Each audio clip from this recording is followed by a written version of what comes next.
هعمل معاكم النهارده كيكه من الكيكات القريبه قوي لقلبي، وبجد انا بحبها جدا جدا، وعارفه ان في ناس كتير قوي بتحبها.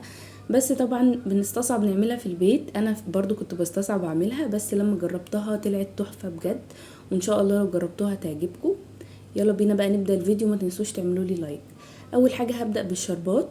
معايا كوبايه ونص من السكر، وهضيف عليهم كوبايتين ميه، ممكن نضيف عليهم كوبايتين ونص ل3 ميه عادي، ويا ريت تعملوا كده لان كانت عندي مسكره شويه. بعد كده هرفعهم على النار، مش هقلب خالص غير لما الشربات يغلي. هجيب بقى بولة عندي وهضيف فيها 3 بيضات بدرجه حراره الغرفه اهو بالشكل ده.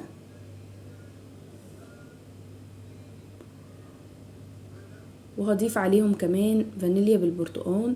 لو مش حابين تضيفوا طعم البرتقال في الكيك مش مهم خالص، ممكن نضيف فانيليا عاديه، بس بصراحة بتخلي ريحتها تحفة وطعمها بيبقى قوي جدا. وكمان ضفت شوية فانيليا اللي هي السائلة العادية دي. هضيف بقى حوالي نص كوباية سكر، ممكن نضيف لحد كوباية. بس احنا كده كده هنسقيها بالشربات عشان ما تبقاش مسكرة قوي. ضربتهم كده لحد ما الخليط بقى لونه فاتح.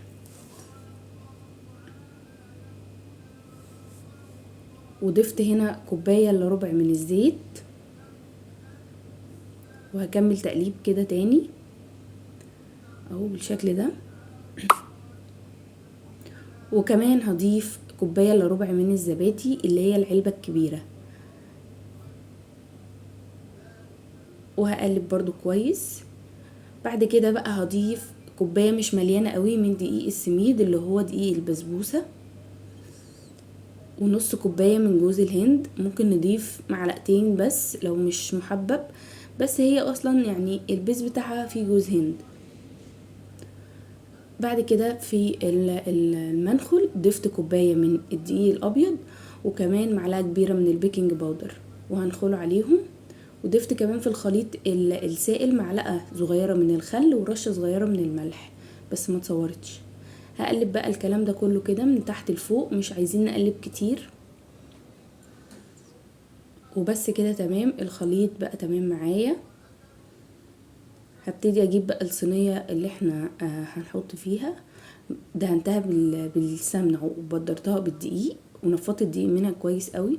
وبعد كده نزلت فيها بالخليط. دي صينيه مقاس 26، ممكن نعمل من اول 22 لحد مقاس 26 هتبقى ممتازه، بس طبعا هتبقى عاليه قوي، كل ما نصغر الصينيه بتعلى.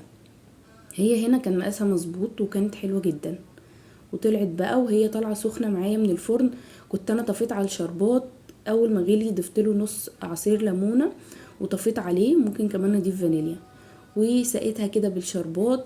تعرفوا ان هي ناجحه لما تحطوا الشربات وتفضل ان هي تشرب فيه، ما يبقاش عايم كده على الوش.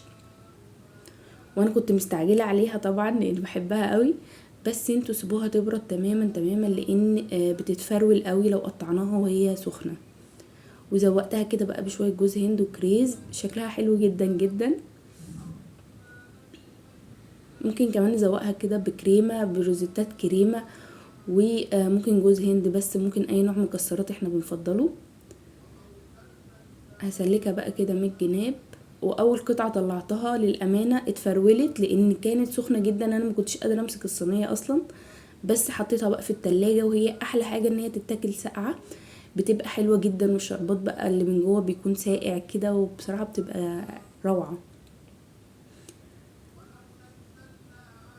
الكيكه دي اللي هي كانت بتبقى في طبق الحلويات اللي احنا كنا بنجيبه زمان كده، اللي بتبقى مكعبات صغننه ونحطها في البق كده تحس ان هي بتبقى مبلوله، هي دي بقى كيكه المبلوله.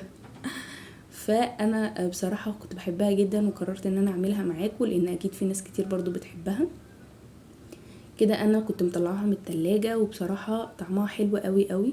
هي سكرها كان زياده سنه زي ما بقول لكم، ممكن تزودوا كميه الميه تبقى اكتر من كميه السكر، وان شاء الله تجربوها وتعجبكم.